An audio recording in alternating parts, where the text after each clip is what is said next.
ओम श्री शक्ति नमः। ओम श्री शक्ति नमः। ओम श्री शक्ति नमः। ओम श्री शक्ति नमः। अर्थ तृतीय अध्याय महाराज मनु की वंश परंपरा का वर्णन।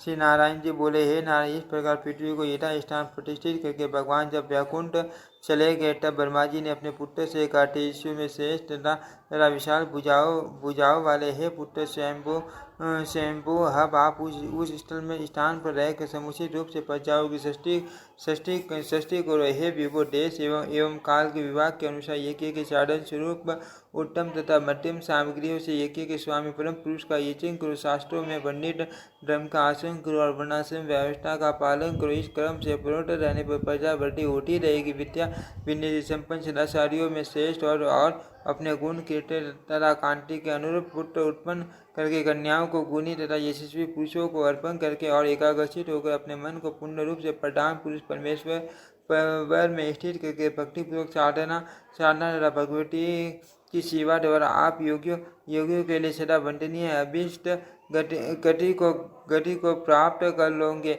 हे नारायण, इस प्रकार अपने पुत्र स्वयंभू मनु को उपदेश देकर तथा उन्हें प्रजा सृष्टि के कार्य में नियुक्त करके पंच योनि ब्रह्मा जी अपने धाम को चले गए।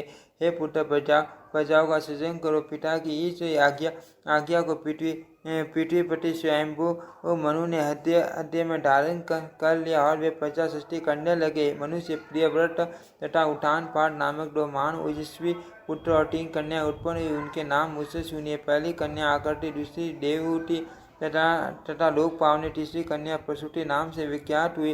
उन्होंने आकुति का ऋषि के साथ, मध्यम कन्या देवहूति का कर्दम के साथ और प्रसूति का विवाह दक्ष प्रजापति के साथ कर दिया, जिनकी ये प्रजाएं लोक में फैली हुई है। ऋषि के द्वारा आकृति से यज्ञ रूप भगवान आदि पुरुष प्रकट हुए। कर्दम ऋषि के द्वारा देवहूति से कपिल उत्पन्न हुए। परम ऐश्वर्यशाली उन कपिल मुनि ने सभी लोगों में सांख्य शास्त्र के आचार्य के रूप में प्रसिद्धि प्राप्त की है। इस प्रकार दक्ष के द्वारा प्रसूति से संतान के रूप में बहुत सी कन्याएं उत्पन्न हुई, जिनकी संतानों के रूप में देवता, पशु और मानव आदि उत्पन्न होकर लोक में प्रसिद्ध हुए। वे सभी सृष्टि के प्रवर्तक हैं।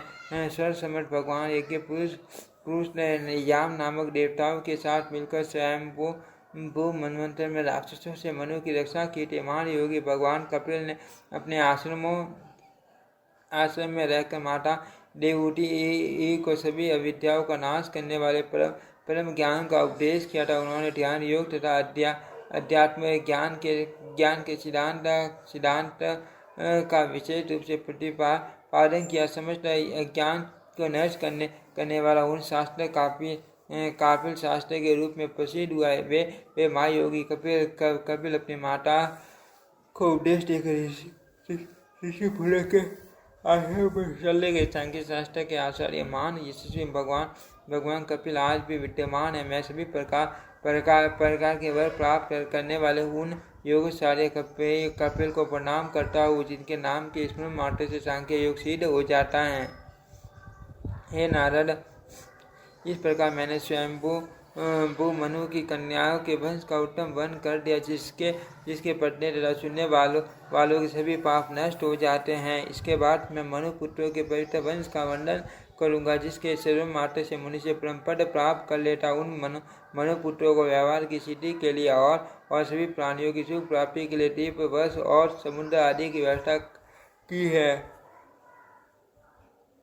इति श्रीमद्देवी भागवते महापुराणे अष्टादश शास्त्रायां संहितायां षष्ठस्कन्धे भुवनकोश विस्तारे स्वयंभू मनुवंश कीर्तन नाम तृतीयोऽध्यायः।